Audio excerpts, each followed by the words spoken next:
your team motto this year is hungry. How did you guys come up with that? I just thought it fit where we needed to be as a football program, hungry for greater success on the field, hungry to serve off the field. So those two emphases, they parallel each other in our program. We want to win every game on the field, but also we want to be hungry to serve and help people off the field. This is your second year coaching at Westfield High School. Have the challenges you face in your second year different from those that you faced in your first year coming in as a new coach? Yeah, I think so. The expectations are higher your second year, so a lot of our challenge in year one is just getting the program in place and implemented in season, off season. But then once it's implemented, it's about making it work and making it a great experience for everybody and winning games. How would you describe your coaching style? Is there certain techniques that you do that you think works best around your players? I'm very relational. I try to really care and love all my players, regardless of how good they are. Our relationship with our players is based on their commitment, and we're very family-based. Sounds good. And then what do you think your biggest accomplishment as a team you guys have made this year? I think all the off-the-field things. People don't really know all the service projects we've done, but we've made 20,000 meals for the hungry. We've had 2 food drives. Those were amazing events. We put on a Special Olympics clinic. We're raising money right now to fight cancer. So I think to do that much service within a short period of time is pretty special. It definitely sounds like you guys are doing great things on and off the field. What is one thing that you take from your game last week against Noblesville and apply to this Friday's game with Lafayette Jeff? Play better than that. We didn't play very well last week. We're very disappointed in our performance.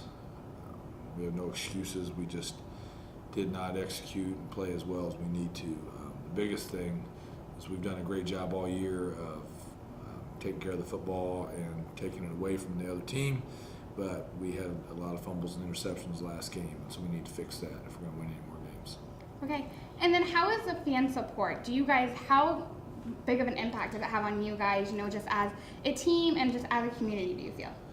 It's huge for us. We play great at home, and that's part of it, is our fan support has been tremendous. This is the best fan base I've ever been a part of, and I keep telling everybody, wait till we're good.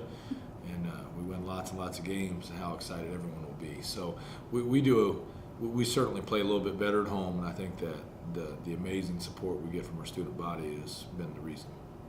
What do you think is one thing that is preventing us from coming away with a win? Well, we just have to learn how to finish. I know a lot of people are happy that we're competing with all these good teams, but that's not our goal. Our goal is not to be competitive. Our goal is to win.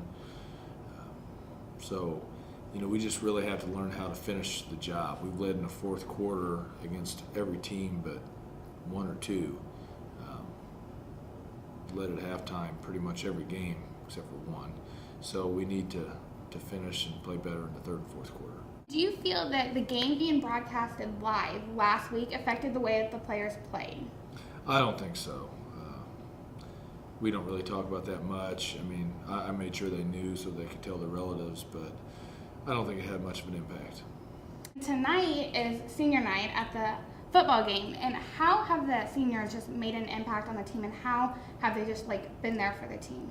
Well, this senior class has been phenomenal. The biggest thing is, our top 2 goals are family and commitment. So the family atmosphere that they've bought into and helped us establish, and then the commitment level that they've shown and all the off-season workouts and in-season practices has been off the charts.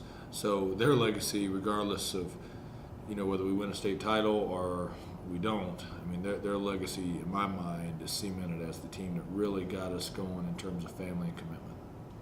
Okay, and then we just learned that our sectional draw was Noblesville. How do you feel about that? Pretty excited. Our guys are, we walked off that field completely torn down and dejected, let everybody down. And so to have an opportunity to make amends and get some revenge, we'll take it. Noblesville is traveling to Westfield for the sectional game. At the Rock. Yep, they will be here at Westfield. So do you think that the team will play differently because it is a home game? And what will you take away from playing Noblesville last week and apply it to the sectional game? That's a great question. I think we'll play a little better because we play better at home, but at the same time, it doesn't really matter where we play them. I think our guys will be ready simply because of the disappointment of last week, and it's sectional, and let's lose and go home. So we'll make sure we pull it out. Alrighty, thank you so much for your time today. Thanks for the opportunity. Go Rocks.